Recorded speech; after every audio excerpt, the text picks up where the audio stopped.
ನಮಸ್ಕಾರ ವೀಕ್ಷಕರೇ. ಮಿಸ್ಟರ್ ರೋಷನ್ ಎಂದೇ ಖ್ಯಾತರಾಗಿದ್ದ ಇನ್ಸ್ಟಾಗ್ರಾಮ್ ಇನ್ಫ್ಲುಯೆನ್ಸರ್ ರೋಷನ್ ಇದೀಗ ಮಣ್ಣಲ್ಲೇ ಮಣ್ಣಾಗಿದ್ದಾರೆ. ಆದರೆ ಅವರ ಸಾವಿನ ಸುತ್ತ ಕೇಳಿಬರುತ್ತಿರುವ ಹಲವು ಪ್ರಶ್ನೆಗಳಿಗೆ ಇನ್ನೂ ಸಂಪೂರ್ಣ ತೆರೆ ಬಿದ್ದಿಲ್ಲ. ವಿಶೇಷವಾಗಿ ರೋಷನ್ ಅವರ ಮದುವೆ ವಿಚಾರ ಇದೀಗ ಸಾಮಾಜಿಕ ಜಾಲತಾಣಗಳಲ್ಲಿ ಭಾರೀ ಚರ್ಚೆಯಾಗುತ್ತಿದೆ. ರೋಷನ್ ನಿಜಕ್ಕೂ 2 ಮದುವೆ ಆಗಿದ್ದಾರಾ?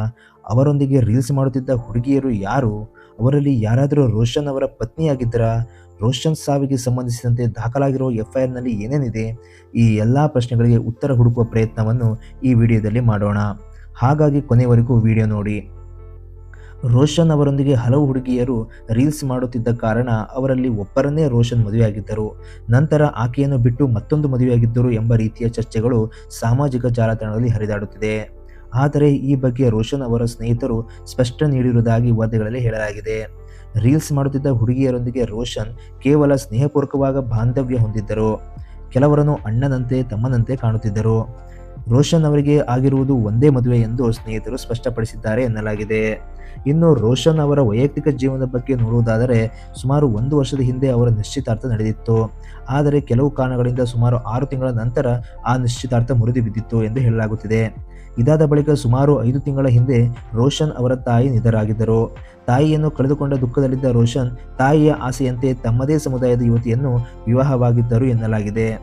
ಕಳೆದ ಜುಲೈ 4ರಂದು ನಡೆದ ಈ ಮದುವೆಯ ಮೂಲಕ ರೋಷನ್ ಹೊಸ ಜೀವನದ ಕನಸು ಕಂಡಿದ್ದರು. ಆದರೆ ವಿಧಿಯ ಆಟವೇ ಬೇರೆಯಾಗಿತ್ತು. ಮದುವೆಯಾಗಿ ಕೇವಲ 1 ತಿಂಗಳಾಗುವಷ್ಟರಲ್ಲಿ ರೋಷನ್ ಆತ್ಮಹತ್ಯೆಗೆ ಶರಣಾಗಿದ್ದಾರೆ.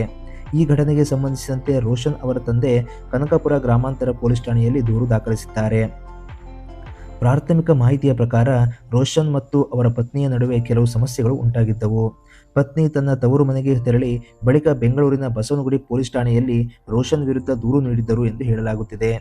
ಆಗಸ್ಟ್ 6ರಂದು ರೋಷನ್ ತಮ್ಮ ಸ್ನೇಹಿತರೊಂದಿಗೆ ಪೊಲೀಸ್ ಠಾಣೆಗೆ ತೆರಳಿದ್ದರು.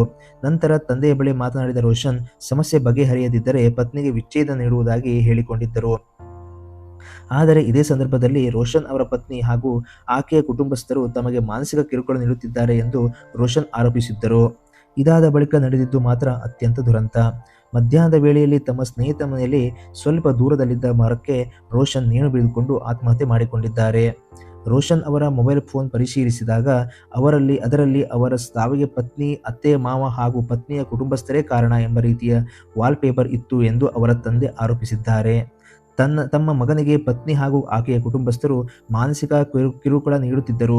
ಅದೇ ಕಾರಣದಿಂದ ರೋಷನ್ ಆತ್ಮಹತ್ಯೆಗೆ ಪ್ರೇರೇಪಿತನಾಗಿದ್ದಾರೆ ಎಂದು ರೋಷನ್ ಅವರ ತಂದೆ ದೂರಿನಲ್ಲಿ ಆರೋಪಿಸಿದ್ದಾರೆ. ಇದೇ ದೂರಿನಲ್ಲಿ ಒಟ್ಟು 10 ಜನರ ಹೆಸರುಗಳನ್ನು ಉಲ್ಲೇಖಿಸಿ ಅವರ ವಿರುದ್ಧ ಕಾನೂನು ಕ್ರಮ ಕೈಗೊಳ್ಳಬೇಕು ಎಂದು ಮನವಿ ಮಾಡಲಾಗಿದೆ. ಆದರೆ ಇಲ್ಲಿ ಪ್ರಮುಖ ವಿಚಾರವನ್ನು ಗಮನಿಸಬೇಕು. ಇವೆಲ್ಲವೂ ಸದ್ಯ ದೂರಿನಲ್ಲಿ ಮಾಡಿರುವ ಆರೋಪಗಳು ಮಾತ್ರ. ಪ್ರಕರಣದ ತನಿಖೆ ಪೂರ್ಣಗೊಂಡು ಪೊಲೀಸರು ಸಂಗ್ರಹಿಸುವ ಸಾಕ್ಷ್ಯಗಳು ಮತ್ತು ತನಿಖೆಯ ಅಂತಿಮ ವರದಿಯಿಂದಲೇ ನಿಜವಾದ ಕಾರಣ ಏನೆಂಬುದನ್ನು ಸ್ಪಷ್ಟಪಡಿಸಬೇಕಿದೆ. ರೋಷನ್ ಅವರ ಸಾವಿನ ಹಿಂದೆ ನಿಜವಾಗಿಯೂ ಏನಾಯಿತು?